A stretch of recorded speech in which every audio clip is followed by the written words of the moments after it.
If you're listening to this podcast on YouTube, for a better experience, switch to the video version. The link is in the top right corner of the video and in the episode description. Hello and welcome. I'm Fernando, a GP in the UK. Today, we're looking at the NICE guideline on renal stones, or NG118, focusing on what is relevant in primary care only. Without further ado, let's jump into it. And before we get started on the NICE guideline itself, let's have a quick overview of the clinical presentation.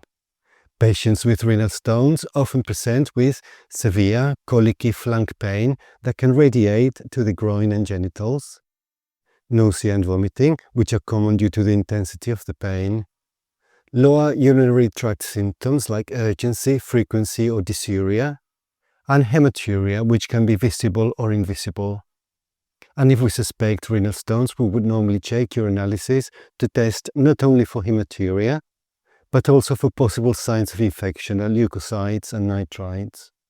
So, when is immediate referral to the emergency department necessary? We should do just that if the patient has fever or signs of sepsis like tachycardia, hypotension or being systemically unwell, renal impairment or anuria, which would suggest obstruction, which is a urological emergency, and uncontrolled pain or vomiting, as these patients will need urgent care. On the other hand, we will consider non-urgent referral and investigations if we suspect renal stones because of milder but persistent symptoms or a previous history of recurrent stones. But now let's tackle a question: why does renal colic cause such severe colicky pain that radiates to the groin and genitals?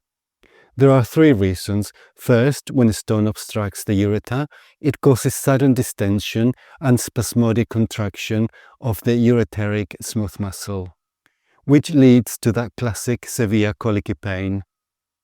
The pain can be a visceral pain from ureteric distension, which is poorly localized and felt deep in the flank and abdomen, or it could be a somatic pain when the stone irritates the bladder or urethra, leading to sharp, localized pain in the groin or perineum. And finally, the referred pain is due to the fact that the ureter shares sensory innervation with a T10 to L2 spinal segment, which also supply the flank, lower abdomen, groin and genitals.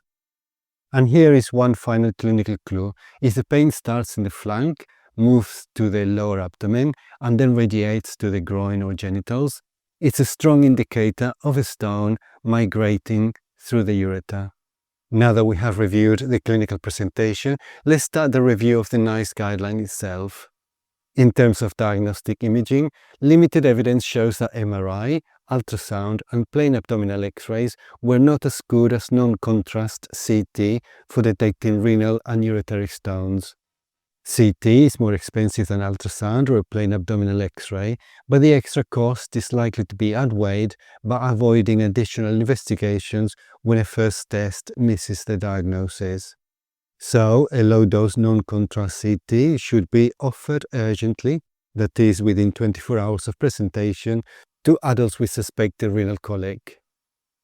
However, for pregnant women and children, in order to minimize radiation, an urgent ultrasound scan should be offered instead. If there's still uncertainty about the diagnosis after ultrasound, for children and young people, a low-dose non-contrast CT scan can still be considered. Why do we need the imaging urgently, that is within 24 hours? Well, NICE says that the reason is because there are occasions where renal colic can cause renal function to decline quickly, so an early diagnosis is really important here. For pain management, we will offer a non-steroidal anti-inflammatory drug by any route as first-line treatment. This is because evidence shows that these drugs are the most effective compared with opioids, antispasmodics, and paracetamol. Most studies have used intravenous or intramuscular anti-inflammatories, whereas oral or rectal anti-inflammatories are more common in the UK. However, due to insufficient evidence supporting any specific route, NICE did not recommend a particular method of administration. If non-steroidal anti-inflammatory drugs are not enough or they are contraindicated, the next step would be paracetamol. Most of the evidence is based on intravenous paracetamol. commonly used in secondary care. However, even though NICE specifically recommends the intravenous route, in primary care we would normally use the oral route. We can consider opioids if both non-steroidal anti-inflammatory drugs and intravenous paracetamol are contraindicated or are not giving sufficient pain relief, but there are concerns about misuse and dependency. NICE advises against antispasmodics as they offer no benefit over non-steroidal anti-inflammatory drugs. Additionally, in studies, they were administered intravenously, which increases the risk of adverse events and needs intensive monitoring. In terms of combination treatments, people with recurring stones may already self-manage with both oral paracetamol and non-steroidal anti-inflammatory drugs. There is some evidence showing benefit of a combination of non-steroidal anti-inflammatory drugs and oral paracetamol without an increase in adverse events. However, there was no strong evidence for any of the combination treatments, so they're not routinely recommended over the stepwise approach. In terms of metabolic testing, for adults we will measure serum calcium, and if it can be obtained, we will arrange stone analysis. However, children should be referred to a pediatric nephrologist or urologist for this assessment. In terms of preventing recurrence, we will give the following advice.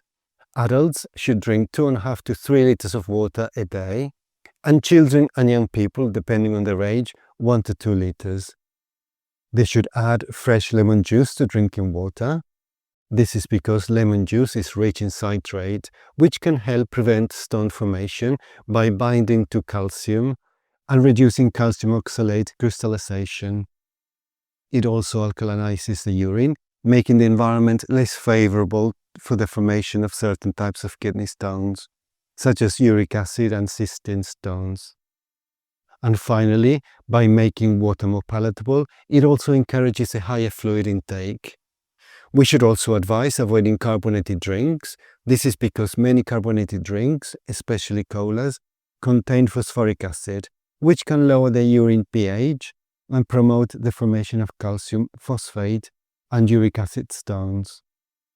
In addition, sugary sodas can increase urinary calcium excretion and decrease citrate levels, both of which also contribute to stone formation. We will also recommend reducing salt intake. This is because excess sodium increases calcium excretion in urine, which promotes calcium oxalate and calcium phosphate stone formation. Furthermore, a high salt intake can cause dehydration and a more concentrated urine, which can increase the risk further. And finally, we will not restrict dietary calcium, but recommend maintaining a normal calcium intake. And you could ask yourself, why maintain a normal calcium intake instead of restricting it? Well, contrary to what might seem logical, reducing calcium intake does not prevent renal stones and can actually increase the risk. The reason is that calcium from food binds with oxalate in the gut, preventing oxalate absorption into the bloodstream, reducing the risk of calcium oxalate stones, the most common type of stone. Additionally, inadequate calcium intake can lead to bone demineralization and an increased risk of osteoporosis. The actual management of renal stones corresponds to secondary care, and the treatments include both medical and surgical approaches, including shockwave lithotripsy. Examples of medical treatment include the use of alpha blockers, potassium citrate, and thiazides. And that is it, a review of the initial assessment and management of renal stones in primary care. We have come to the end of this episode. Remember that this is not medical advice, but only my summary and my interpretation of the guidelines. You must always use your clinical judgment. Thank you for listening, and goodbye.